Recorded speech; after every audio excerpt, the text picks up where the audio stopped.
Bonsoir, bienvenue dans Talkback GP, 4e numéro de la saison 2024 de MotoGP, puisque ce soir nous allons débriefer le Grand Prix d'Espagne qui s'est tenu ce week-end à Jerez. Alors, comme d'habitude, eh bien, ils sont à mes côtés. J'ai le plaisir de recevoir Michel Turcot. Bonsoir Michel. Salut Eric. Et évidemment, le doc Thomas Morcellino est là aussi présent. Thomas. Salut Eric. Tout va bien ?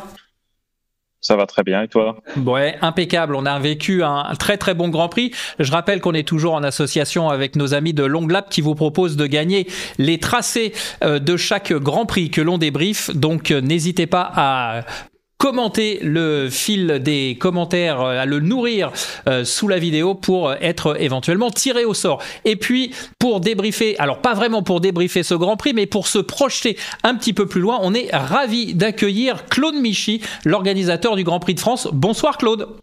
Bonsoir. Alors Claude, on va pas se mentir, vous êtes déjà au Mans. Vous êtes déjà au travail. Ça fait un moment que vous êtes au travail, mais là, 15 jours en amont, on est déjà au Mans. Oui, les équipes sont déjà là depuis 8 jours et on prépare tout ça avec conviction. Alors vous étiez quand même à Jerez ce week-end parce que si j'ai bien cru comprendre, il y avait encore quelques petits détails à régler pour le Grand Prix de France, mais vous êtes rentré dimanche, c'est ça ? Oui, puis dimanche je suis au Mans et effectivement j'étais à Jerez les jours précédents pour régler les derniers détails. Alors, on va évidemment rentrer dans le vif du sujet du débrief du Grand Prix d'Espagne, mais comme vous avez fait l'amitié de vous rendre disponible quelques instants pour ce débrief, avec Michel et Thomas, on va se focaliser quelques instants sur le Grand Prix de France. Michel, est-ce que éventuellement tu veux lancer les questions vis-à-vis de Claude ?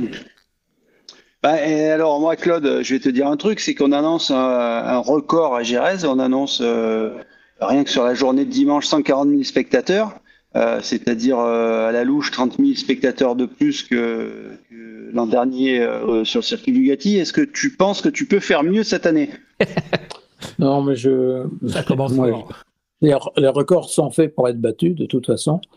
Mais je dirais que le mode de calcul qui existe en Formule 1, en moto ou ailleurs, sur d'autres événements, sur les circuits, fait qu'on comptabilise tous les gens qui rentrent depuis le mercredi ou le jeudi.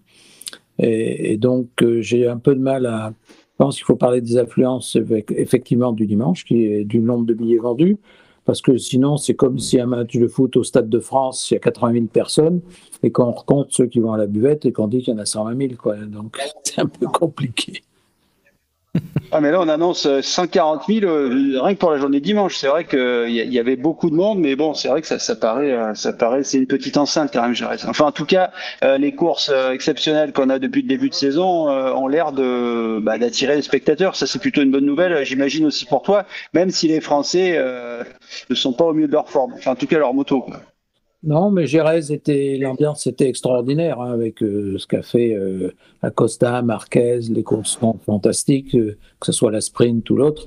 Donc, moi, ce que je trouve d'important, c'est que le circuit soit noir de monde, que l'ambiance soit géniale, et que le spectacle donne du plaisir et de l'émotion à tous les gens qui sont là et à ceux qui regardent sur leur heure aussi. Thomas, une question pour Claude ? On va parler du coup du Grand Prix de France. Claude, du coup, quelles sont les nouveautés auxquelles on peut s'attendre cette année ?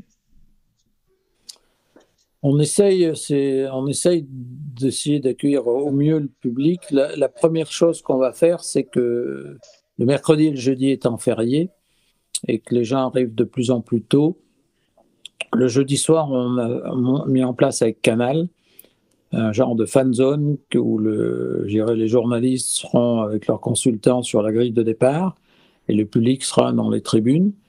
Et ça sera conçu comme une émission de télévision, puisque moi j'avais initié la chose pour faire une fan zone et après chez Canal ils ont trouvé que c'était très sympa et ils vont en faire une véritable émission aussi. Donc il y aura des pilotes, il y aura des réactions sur ce qui s'est passé sur les Grands Prix précédents, il y aura prise et il y aura même, d'après ce que j'ai compris, Laurent Régal qui sera à l'intérieur des tribunes avec le public. Donc ça va être assez interactif et ça va être aussi un peu nouveau puisque c'est dès le jeudi et donc on a déjà une influence qui est non négligeable, même s'il n'y a rien de particulier à part la pit lane qui se déroule en fin d'après-midi.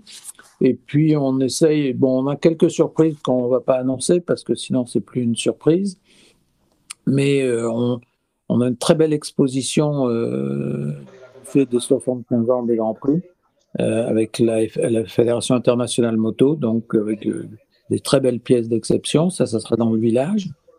Et on continue de mettre en place nos fan zones pour récompenser tout le public, de échanger avec les pilotes, avec la rencontre avec les pilotes le vendredi et le samedi soir. Tout est fait pour essayer d'accueillir les gens au mieux. Bon, on réussit peut-être pas tout le temps. On essaye de corriger nos erreurs, mais après, les acteurs, ceux qui font vivre l'émotion à tout le monde, c'est quand même les pilotes. Et je pense que depuis le début de saison, on est servi. Justement, Claude, les pilotes, tu en parles, et évidemment, le Grand Prix de France, c'est le rendez-vous de tous les supporters de Fabio Quartararo et de Johann Zarco. Quel regard tu portes sur ce début de saison? On savait que ça allait être compliqué pour les deux pilotes, chez Yamaha et chez Honda. Et est-ce que tu penses que, comme ils sont dans le dur, justement, il y aura peut-être encore plus de support de la part du public? Tu vois ce que je veux dire? Le côté affectif, on aime bien supporter ceux qui sont dans le dur. Comment tu le vois? Je pense déjà que Johann et Fabio sont deux garçons très différents déjà par leur âge, donc c'est pas la même génération. Fabio est quand même très, très jeune et connecté, ce que j'appellerais avec le monde d'aujourd'hui. Ce qu'il a fait hier, donc c'est quand même très, très sympa. C'est comme je disais tout à l'heure quand on échangeait avant de l'émission, c'est que, comme j'ai dit à Tom Mauban, son helper, je lui ai dit, écoute, c'est bien français, quand le coq a encore le pied dans la merde, il chante toujours. Donc c'est un peu la bonne nouvelle de voir Fabio retrouver un podium, même si la course a été comme elle a été. Et ceux qui sont tombés, c'est qu'ils ont fait des fautes. Donc Johann a donné le meilleur de lui-même aussi. Mais c'est pas facile, mais c'est des vrais challenges pour les deux pilotes, c'est des vrais challenges. Et je pense que dans la vie d'un sportif, il n'y a pas que des bons moments. Et c'est là où on voit où ils sont les plus costauds. Et Johann vit ça très bien. Il sait qu'il faut un peu de temps, il faut un peu de patience avant la performance. Je pense que chez Yamaha, ils ont des essais demain aussi. Et il y a beaucoup de choses qui sont en train de changer, je pense. Du moins, je pense pas, c'est ce qu'on m'a dit, mais c'est confidentiel. Donc on va voir ce que ça donne. Tu en sais plus que nous alors? Peut-être, j'en suis navré. Alors justement, Johann et Fabio, ils ont vécu un week-end compliqué à Jerez. On va s'attarder 2 minutes sur les performances de nos Français. Michel, ça a été un petit peu l'ascenseur émotionnel pour Fabio. 23e temps seulement en qualification. Et puis pour la course sprint, un départ de fou, un premier tour encore plus dingue. Et puis à l'arrivée, un podium, une 3e place en course sprint, même si après, il y a eu ces 8 secondes de pénalité pour la pression de pneus qui n'a pas été suffisamment constante durant la durée de la course. Mais on a l'impression qu'il l'a bien vécu finalement cet épisode. Oui, je pense qu'il est lucide sur son niveau de performance. Il sait très bien que ce podium, enfin cette médaille de bronze, qu'il a d'ailleurs rendu par la suite à Dani Pedrosa, comme tu l'as dit, elle a été obtenue parce qu'il y a eu quand même 15 chutes devant lui. Enfin, pas que devant, mais en gros, c'était un carnage un peu ce sprint. Il y avait encore des taches d'humidité sur la piste, notamment en virage 5, 8 et 10, donc c'était des conditions particulières.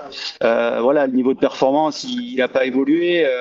Sous la pluie, aux essais en qualif, il était très très loin, et on a vu aujourd'hui que sur le Grand Prix, il était loin, avec une moto physique difficile, avec laquelle il a eu des crampes, qu'il n'arrivait pas à piloter. Donc comme l'a dit Claude, demain il y a des essais ici. Alors oui, parce que cette émission est enregistrée et du coup, donc on parle de demain, mais il y a des choses qui vont être essayées. Il y a un nouveau châssis, des évolutions aéro.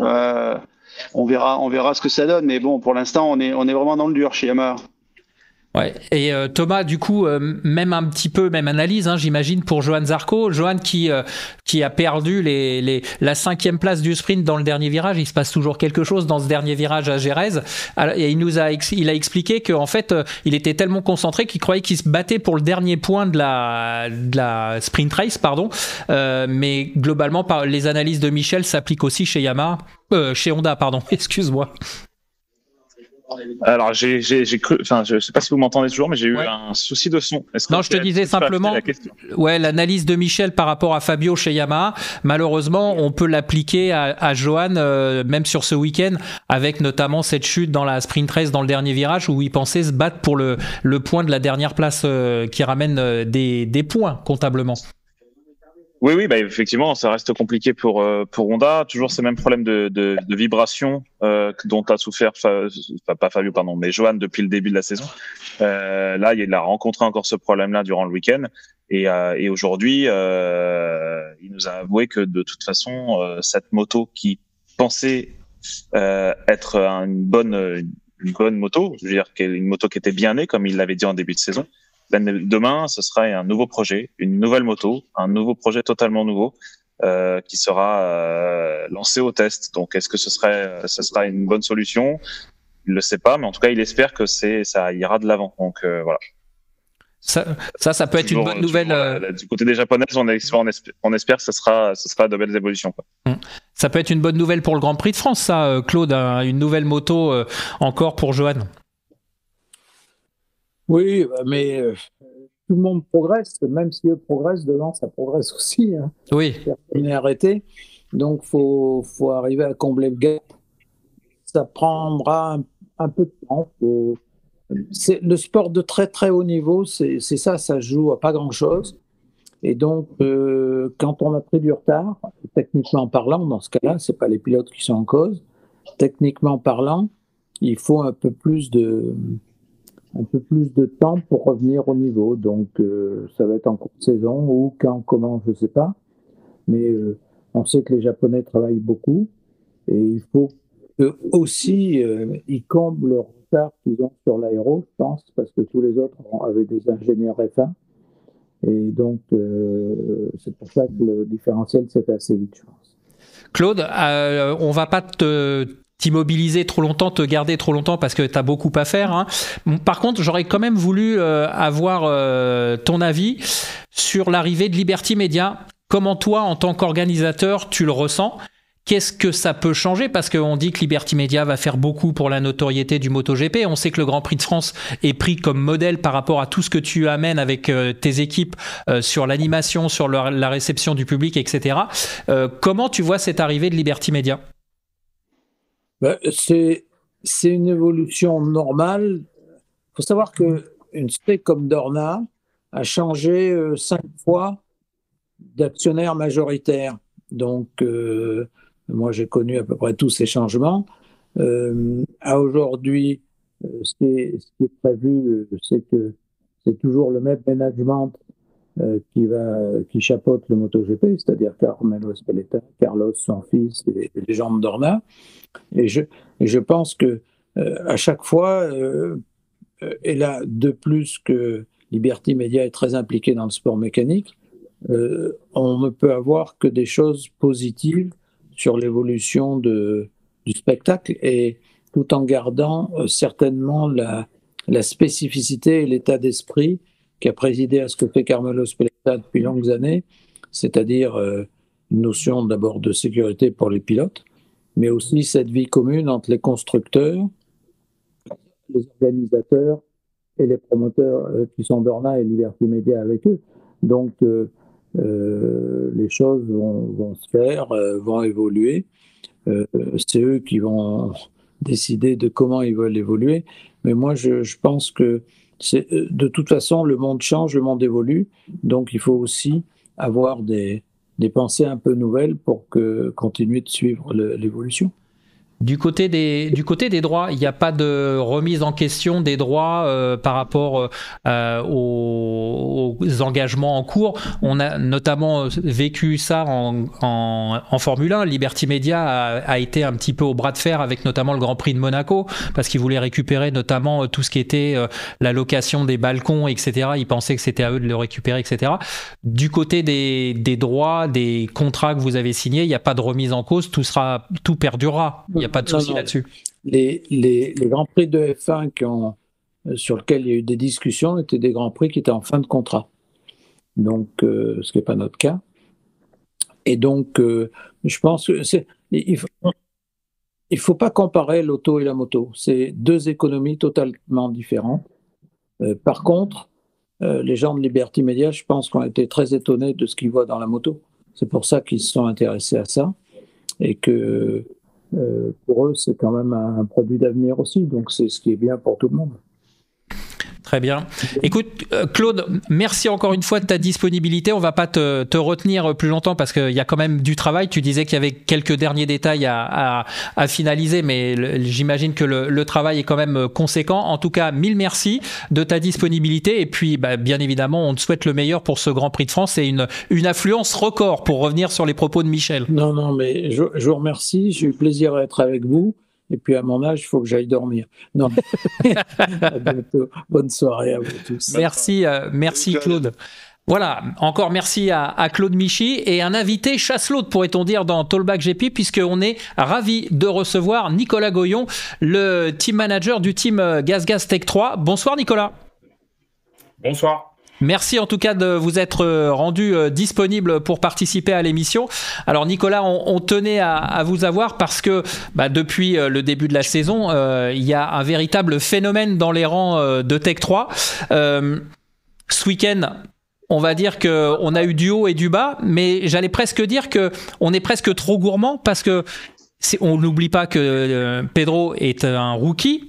Il termine 10e du Grand Prix parce que les qualifications ne sont pas bien passées. Mais aujourd'hui, 10e pour Pedro Acosta, on a l'impression que les gens sont déçus. On pourrait presque quand même remettre les choses un petit peu en ligne. Aujourd'hui, une 10e place pour un rookie, si ce n'était pas Pedro, ça serait déjà très très bon comme résultat, non ? Oui, c'est clair. Les attentes sont énormes concernant Pedro. Et c'est vrai qu'en regardant le résultat brut, une 10e place, on peut être légitimement déçu. Maintenant, on savait dès samedi matin, en se qualifiant en 10e, que ça allait être compliqué. Jerez, c'est un circuit qui est assez difficile à doubler. On le sait, la qualification est primordiale. Je rappelle que pour un rookie, le système de qualification depuis l'an dernier, c'est quelque chose de compliqué. On demande au pilote dès le vendredi après-midi de pousser au maximum. Il n'a qu'une seule séance le vendredi matin pour se mettre un petit peu dans le rythme. Et dès le vendredi après-midi, on lui demande de pousser au maximum pour se qualifier en Q2 direct.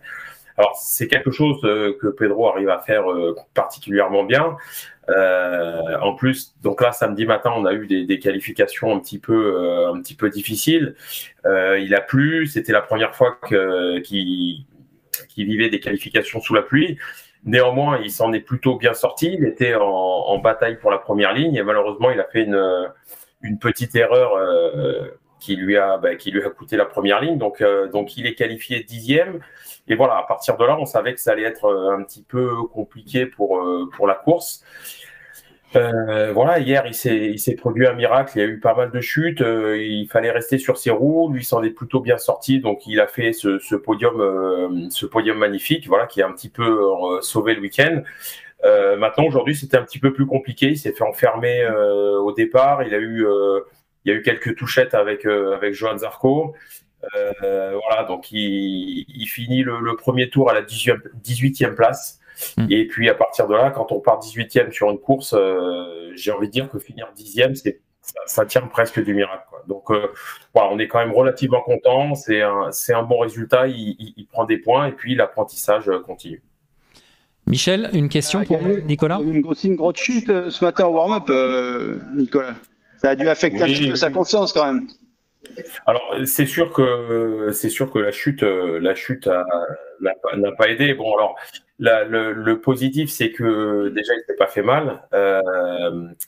Ensuite, il sait pourquoi il est tombé. On sait que pour un pilote, c'est vraiment primordial de comprendre ce qui se passe. Lui, il a élargi un petit peu au virage. Il est passé sur une trace d'humidité et c'est vrai qu'il a subi une chute à haute vitesse. Donc, bon, même si lui le dit, ça confirme, mais on sait que pilote, c'est jamais une bonne nouvelle de chuter au warm-up. Il a fallu reconstruire la moto. Tout le monde était il a réussi à la reconstruire juste avant le départ de la course. Voilà, mais il a eu un rythme tout à fait correct et passer de la 18e place à la 10e place, c'est quand même un résultat correct. Thomas, une question éventuellement pour Nicolas? Bah, globalement, en fait, qu'est-ce que tu penses de ce début de saison si tu le compares à d'autres rookies comme tu as connu à l'époque de Yamaha avec Johan Zarco? Voilà, qu'est-ce que tu penses de ces débuts de saison tonitruants de Pedro? Alors effectivement, des rookies, on en a connu pas mal chez Yamaha, même chez KTM. De toute façon, il est clair que là, ce que fait Pedro, c'est exceptionnel. C'est nous, c'est ce qu'on dit un petit peu dans le paddock et c'est ce qu'on dit à la presse. Le dernier phénomène avant lui, c'était Marc Marquez pour nous. Et puis celui d'avant, c'était Valentino Rossi. Voilà, donc c'est quand même, on compare avec des noms qui sont assez importants. Non. Nous, on était l'an dernier, quand on en parlait, on savait que c'était un phénomène. 2 titres de champion du monde en 3 ans, c'est quelque chose qui est déjà incroyable. Donc, on savait qu'on allait accueillir une pointure. Maintenant, personne, ni même lui, ne s'attendait à un tel début de saison. C'est clairement exceptionnel. En comptant les sprints, on a 3 podiums sur 4 courses. C'est un début de saison qui est exceptionnel. Il bat des records, il bat des records de précocité et je pense que ça va pas s'arrêter là. Donc c'est clairement, on s'attendait pas à un tel niveau de performance. Moi j'ai une question un petit peu différente, Nicolas. Quand on a un tel phénomène comme ça dans le box, comment ça se passe pour continuer de faire en sorte que Augusto Fernandez, qui était déjà chez vous l'an passé, continue à se sentir, existant, parce que ça doit être lourd pour lui, bien évidemment, mais ça doit pas forcément être facile au niveau managérial pour continuer de l'entretenir dans une dynamique positive. Ça doit être compliqué, non ? Oui, c'est compliqué. Ce qui est compliqué, c'est la situation dans laquelle il se trouve, lui, mais j'ai envie de dire, alors, elle est certainement liée au fait d'avoir un phénomène à côté de lui, mais nous, on travaille avec 2 équipes totalement différentes. Chaque équipe est dédiée à son pilote. Il y a des personnes comme moi qui gravitent un petit peu entre les 2 pilotes. Maintenant, si Augusto il fait des top 10 et il va chatouiller, on va dire, le top 5 de temps en temps, c'était l'objectif initial. Augusto, il n'était pas entre guillemets programmé, mais il n'était pas prévu qu'il fasse ça. Nous, on attend juste qu'il soit au niveau où il était l'an dernier. Et là, le problème, c'est qu'il est bien en deçà de ses performances de l'an dernier. L'an dernier, il était régulièrement en bagarre avec Jack Miller. Ça doit rester son objectif principal. Il ne faut pas qu'il se compare à Pedro. Pedro, c'est un phénomène. Il y en a un tous les 10 ans. Et voilà. Donc, je pense, et c'est ce qu'on lui dit, c'est se fourvoyer que de chercher à se comparer à Pedro. Il doit recentrer son objectif. Il doit être avec des gars comme Jack Miller et il doit être au moins proche du top 10 à la régulière, et tout ce qui est en deçà, c'est une contre-performance. Michel ?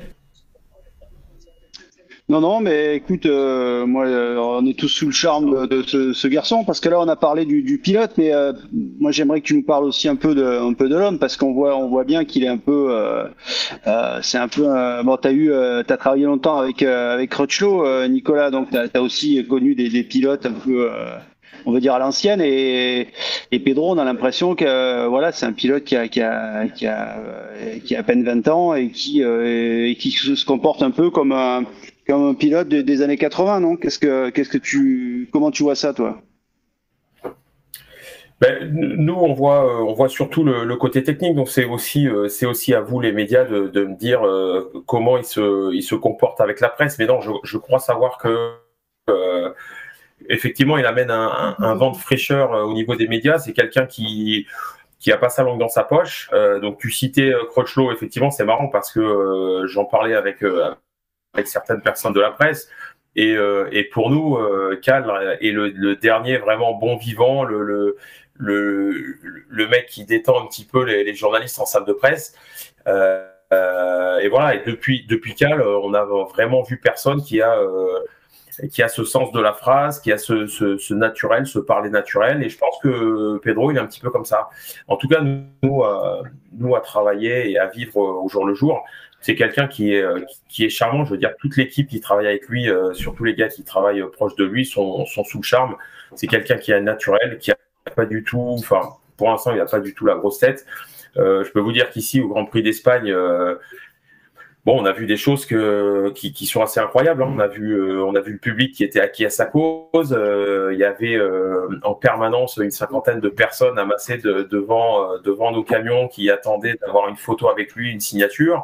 Et lui qui a pris le temps tout le week-end de faire ses photos avec ses fans, de rencontrer les fans, de passer du temps avec eux. Voilà, donc il n'a pas du tout la grosse tête, il est tout à fait naturel, et je pense que les gens l'apprécient, ça c'est clair. On a eu Manolo del Megafono que les habitués connaissent bien, qui n'a eu de cesse de scander son nom tout le week-end. Voilà, c'est un signe, c'est un champion. Et puis il est déjà plus populaire que Jorge Martin, quoi. C'est ça qui est incroyable, parce qu'à l'arrivée du sprint remporté par Martin, c'était son nom qui était scandé et pas celui de Martin. D'ailleurs, ça y a un peu mis le seum à Jorge, mais bon, c'est une autre histoire. Oui, non, mais c'est sûr que c'est un phénomène, et comme on disait tout à l'heure, ce qu'il y a d'incroyable, c'est que à 19 ans, il a un comportement d'un ancien pilote. Dans ses débriefs, il a la précision d'un pilote débrouillé, d'un pilote d'expérience. Et je pense que si on fermait les yeux, nul ne saurait dire qu'il est rookie cette année. D'ailleurs, je crois qu'il aime pas trop qu'on l'appelle encore le rookie. Il veut plus être un rookie, et il a hâte d'avancer. Il préfère pas quand même être appelé Bob l'éponge. Non, Bob l'éponge, c'est pas trop son truc. Non. Par contre, ce qui est quand même impressionnant, Nicolas, c'est effectivement, enfin, quand je parlais de Bob l'éponge, c'est sans rapport avec ce que je vais dire, mais on a l'impression qu'il est vraiment imperméable à la pression. Même ce matin, sur les images, quand il revient du warm-up après sa grosse chute, tout le monde vient aux nouvelles pour lui dire est-ce que ça va, etc. Enfin, on comprend que tout le monde lui pose la même question, et il a l'air très calme, très serein, très détendu. C'est ça qui est vraiment impressionnant, c'est que il a l'air vraiment imperméable à toutes sortes de pressions. Et ce que vous venez d'expliquer sur les fans qui étaient autour de lui, ça confirme ça. Ça aussi, ça vous a surpris?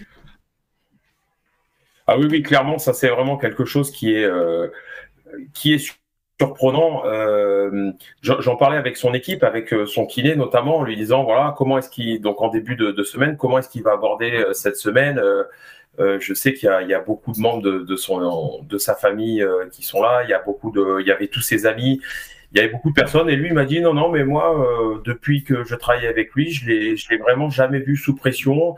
Il est assez imperméable à cette pression, et c'est vrai que nous on note, une fois de plus, il y avait vraiment tout le monde dans le box pendant toute la semaine. Comme je l'ai dit tout à l'heure, il y a eu beaucoup de fans.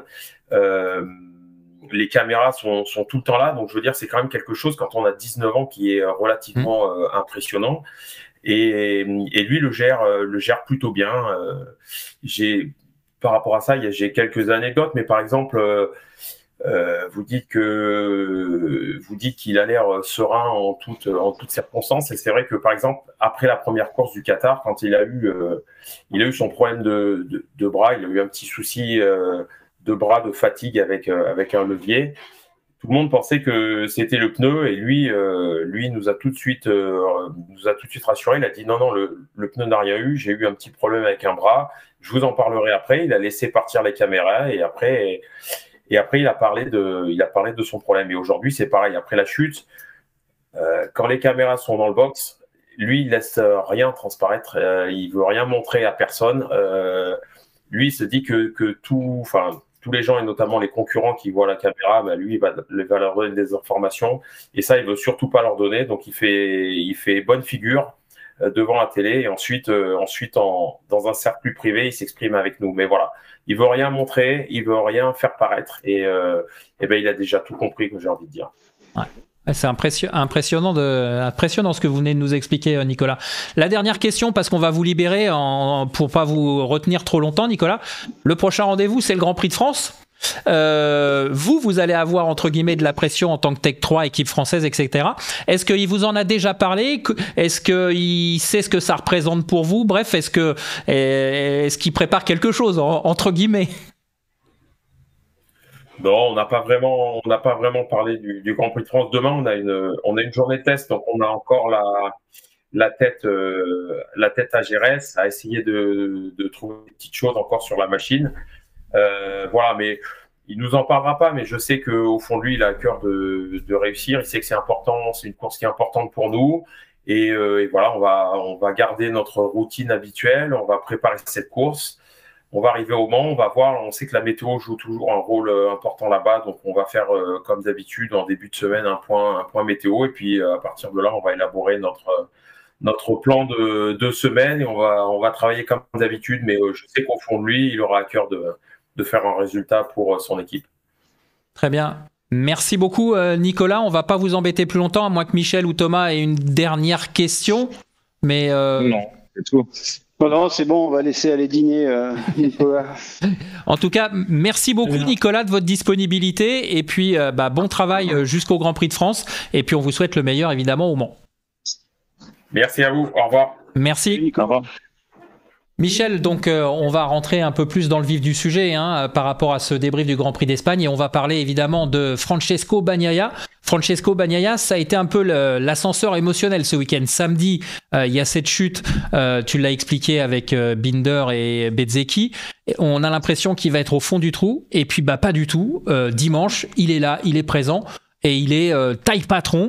Il est vraiment incroyable de ressources. Est-ce que ce Grand Prix d'Espagne, c'est le Grand Prix de référence pour cette nouvelle année pour expliquer que c'est lui le patron? En tout cas, oui, c'est un Grand Prix, je pense, très important pour lui. Après, voilà, Gérès, on sait, si je dis pas de bêtises, Thomas nous le rappellera, mais je crois que il enchaîne un peu les victoires ici. C'est un de ses la troisième. Ouais, la troisième victoire d'affilée, donc voilà, il est chez lui. La chute, on en a parlé du sprint, elle est pas de son fait, c'est Binder qui le sort. Voilà, dès le vendredi, il était dans le coup, il était là. On sait que la Ducati, elle est bien ici. Michele Piero fait pas mal d'essais, donc il était prêt. Il restait sur une 4e place à Austin, un début de saison où il est un peu malmené par Martin, donc il avait aussi, je pense, à cœur de remettre un peu les pendules à l'heure. En tout cas, il fallait qu'il réagisse par rapport à Martin et battre Martin dans son jardin, c'était évidemment son objectif en arrivant ici. Martin l'a aidé en allant à la faute, mais la fin de course qu'il fait en résistant à Marquez, évidemment, c'était assez exceptionnel. Tout le monde s'est dit quand Marquez est revenu sur lui qu'il allait se faire doubler. Quand Marquez l'a attaqué, il a réagi tout de suite. Il y a eu un contact. Donc voilà, c'était vraiment une course de seigneur, comme on peut le dire, et je pense qu'elle est importante. On rappellera que sa première victoire en MotoGP, c'était à Aragon en 2021 et qu'elle s'était déroulée un petit peu dans des circonstances similaires avec un Marquez qui, à l'époque, à une Honda, était sur ses talons. Il avait aussi fait une superbe course en ripostant à Marquez, lui résistant pour gagner ce premier Grand Prix. Ça y ressemble aussi. Donc là, il se relance. Moi, je pense qu'il peut profiter, donc il revient à la 2e place du classement général, mais surtout pour la suite, je pense qu'à mon avis, il va profiter de la guerre que vont se livrer Marquez et Martin pour la place, pour la 2e place dans l'équipe officielle Ducati, puisqu'on rappellera que Pecco a déjà signé son contrat jusque pour les saisons 25-26, donc lui, il est assuré pour son avenir, mais Marquez et Martin, eux, ils cherchent un guidon, et évidemment, ils rêvent du guidon de Bastianini qui devrait lui le perdre, donc voilà, la guerre que les deux Espagnols vont se livrer, à mon avis, il peut en profiter et je pense que ça va lui donner aussi de la confiance pour la suite.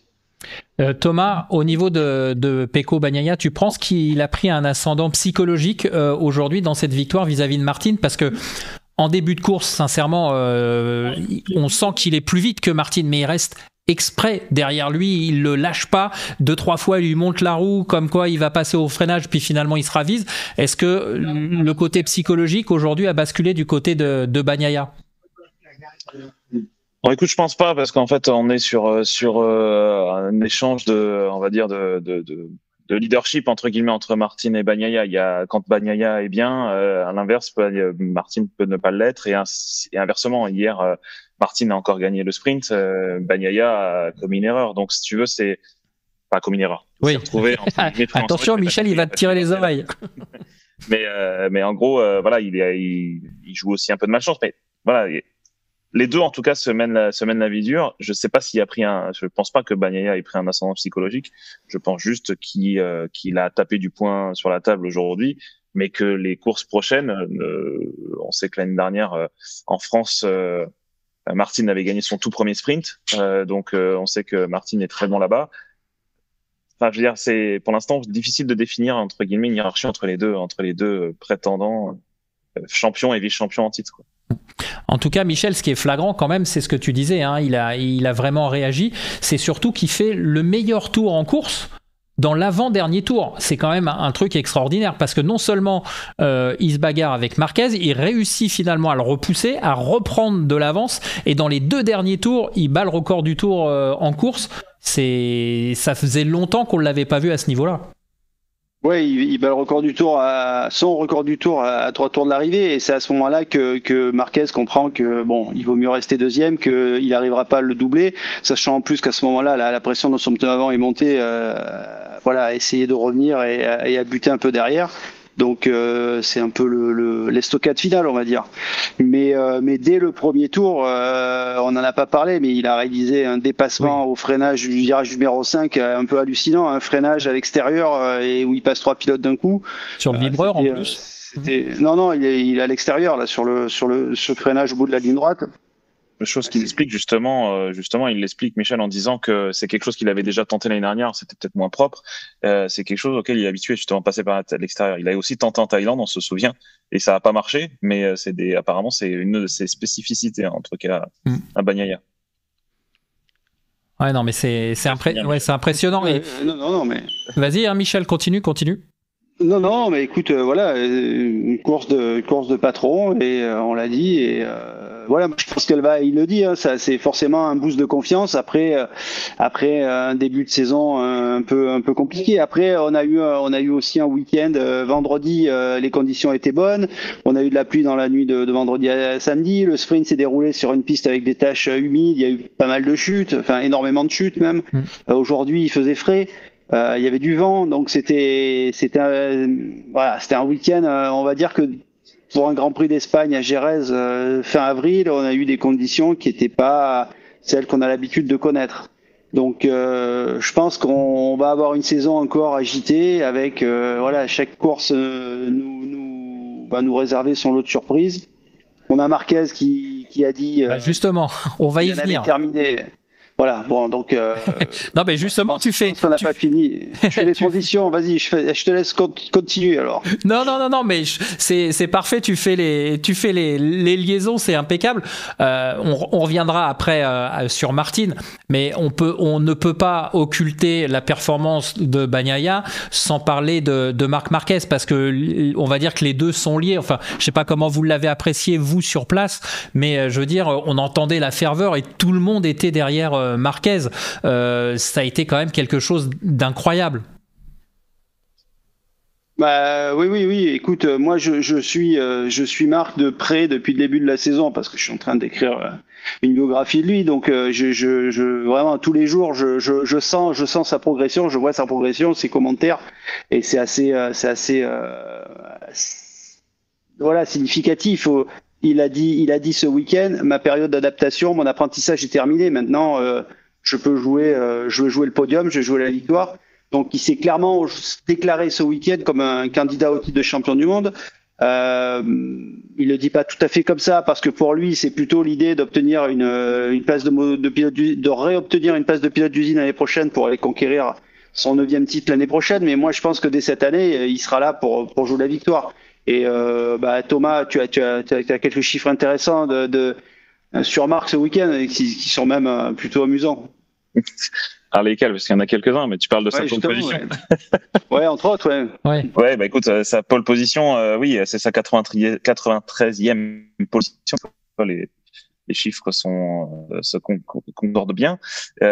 199 jours, malheureusement pas 100 après sa dernière pole position, qui était l'année en Portugal.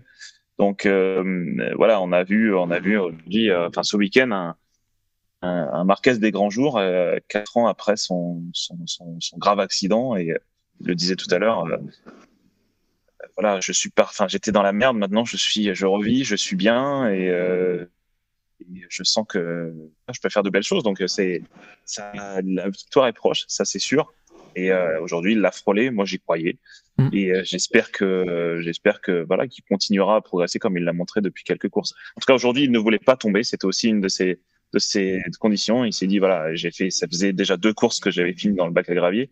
Donc je ne voulais pas aujourd'hui reterminer encore dans le bac à gravier. Donc il n'a pas non plus essayé de forcer encore davantage sur la baston avec Bagnaia. Mais en tout cas, voilà, belle course, et en tout cas, on était vraiment scotché à nos sièges pendant toute Ouais, c'est là-dessus que je voulais rebondir, parce qu'effectivement, Michel, tu l'as dit, il l'avoue pas ouvertement, mais il pense quand même au championnat, et justement ce que vient de dire Thomas est vraiment très très important par rapport à ça, c'est que il a compris qu'il fallait qu'il reste sur ses roues aujourd'hui, parce que hier il aurait pu gagner, hier samedi pardon, en course sprint, il aurait peut-être pu jouer la victoire, et finalement il est tombé. Tu l'as dit, il avait un Grand Prix, au Grand Prix d'avant, il est tombé aussi à Austin. Donc quelque part c'est un nouveau Marquez, et c'est vrai que l'histoire aurait été belle sur le circuit qui a failli lui coûter sa carrière. Aller chercher la victoire, ça aurait été le summum du summum, j'imagine, et qu'il y pensait forcément. Ouais, je sais pas si penser à sa chute, mais c'est sûr. Non, je parlais de la victoire, pas de son accident. Voilà, non, mais la victoire, bien sûr qu'il a pensé, bien sûr qu'il avait envie d'aller la chercher, cette victoire. Après, il le dit aujourd'hui, il est quand même pas mal en maîtrise de ce qu'il fait. Mais alors, c'est vrai qu'il y a eu pas mal de chutes depuis le début de l'année, mais comme il l'explique, à chaque fois, c'est lié à des circonstances. Il s'accroche il tombe avec Bagnaia au Portugal parce que Bagnaia insiste quand il le double. À Austin, il a un problème de frein. Au sprint, il se fait piéger comme 14 autres pilotes par une tache d'humidité. Donc, il le dit, sur cette moto, il la surpilote pas. Il a appris à l'utiliser. Elle lui permet pas d'utiliser ses points forts, qui étaient vraiment les entrées de virage, le freinage, parce que le point fort de la Ducati, c'est pas ça. En revanche, il a compris à utiliser. Il le dit, il est obligé d'être beaucoup plus cool. Il est beaucoup moins en travers en entrée de virage comme il était avec la Honda. Donc, il exploite. Il est beaucoup moins impressionnant quand on le voit rouler. On a un peu l'impression qu'il roule un peu comme les autres.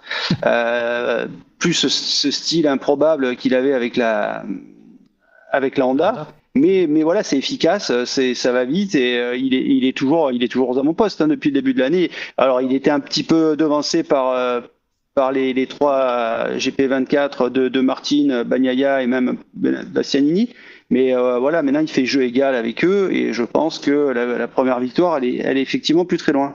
Ouais, puis il y a un dernier signe qui ne trompe pas pour conclure avec Marc Marquez. C'est on l'a retrouvé, le Marc Marquez. L'image du week-end, c'est quand il rattrape sa moto après avoir fait la pole et qu'il est à la limite de tomber, et on le revoit remettre le genou par terre, le coude, et rattraper sa moto comme il le faisait avec la Honda. C'est là où on voit qu'il a pris quasiment toute la maîtrise de sa machine. Oui, bah clairement, c'est ce qu'en plus, voilà, Michel l'a dit, il a fini sa courbe d'apprentissage, il a fini l'apprentissage de la Ducati. D'Aligna aussi, que j'ai pu rencontrer, précise exactement la même chose. Il dit que maintenant tout est bon sur la Ducati. Maintenant, il a plus qu'à essayer de concrétiser. Et mais autre chose aussi qui est assez remarquable, je sais pas, on en parlait tout à l'heure avec Michel. En tout cas, je le trouve très libéré. Le Marquez, en fait, on le voit faire le show sur le podium. Je sais pas si vous avez vu les images tout à l'heure.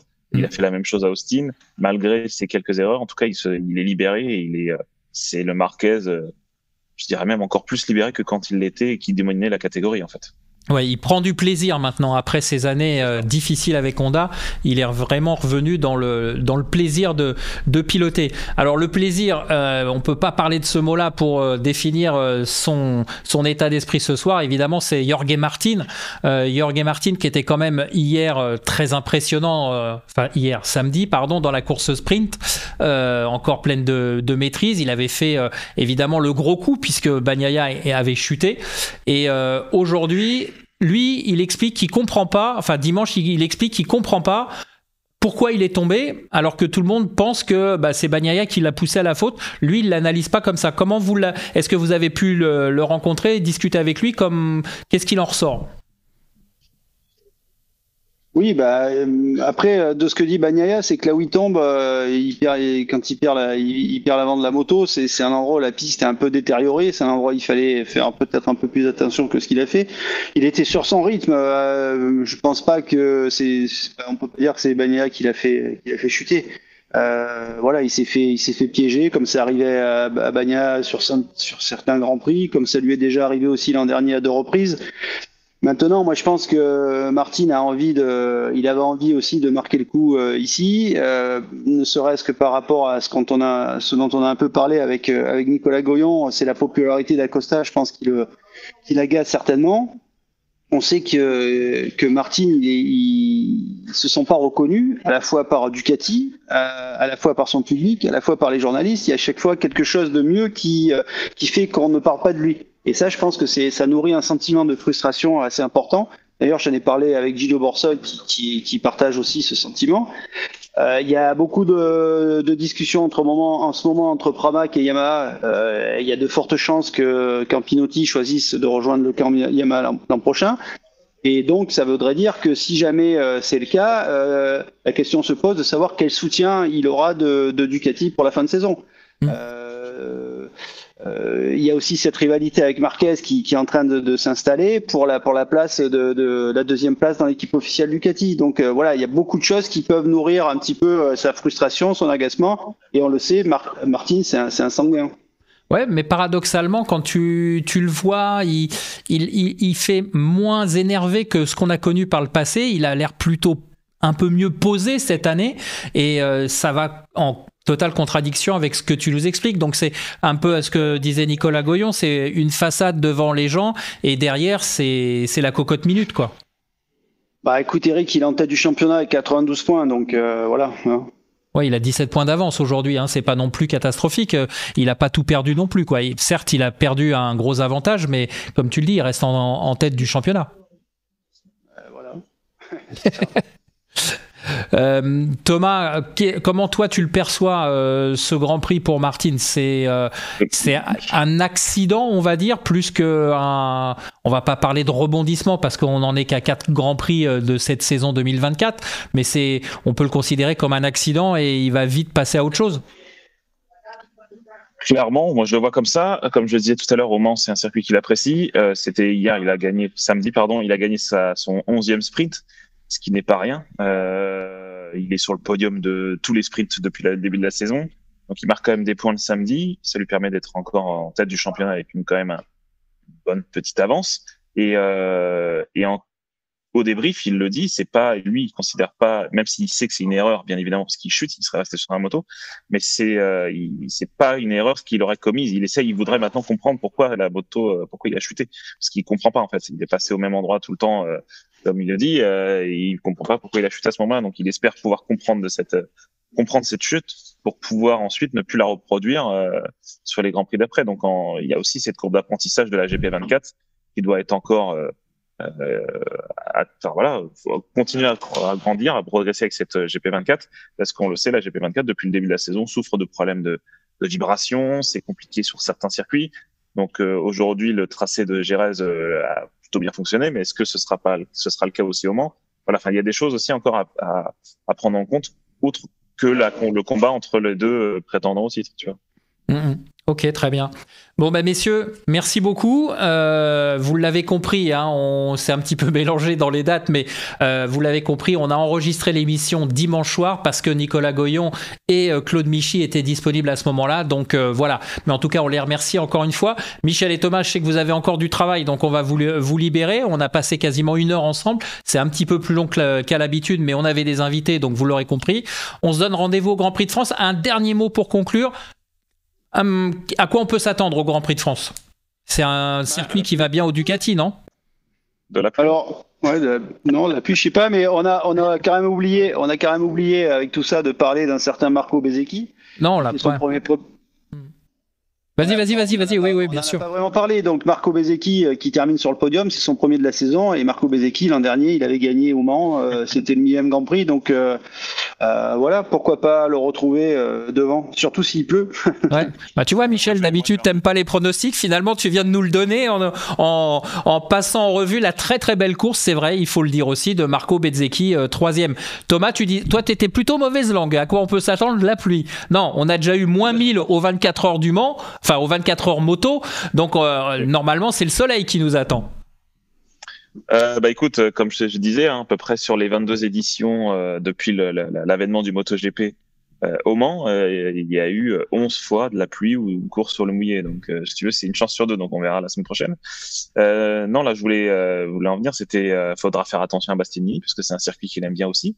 En 2022, Bastianini a fait plier Bagnaia qui a chuté sous la pression. L'année dernière, Bagnaia a commis une erreur avec Viñales.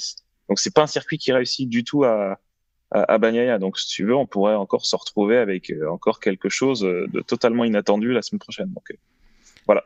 Bon, écoute, en tout cas, on espère que ces prédictions seront proches de la réalité. En tout cas, ce qui est sûr, c'est qu'on aura du spectacle. Si vous êtes sur place, eh bien, vous allez vous régaler. Vous l'avez entendu, Claude Michy vous prépare plein de belles choses, plein de surprises. Et puis, nous, comme d'habitude, on se retrouvera le lundi soir à 18h pour débriefer ce Grand Prix de France. Michel, merci. Bonne fin de soirée à Gérèse. Thomas, merci également. Rentrez bien de mardi, pardon.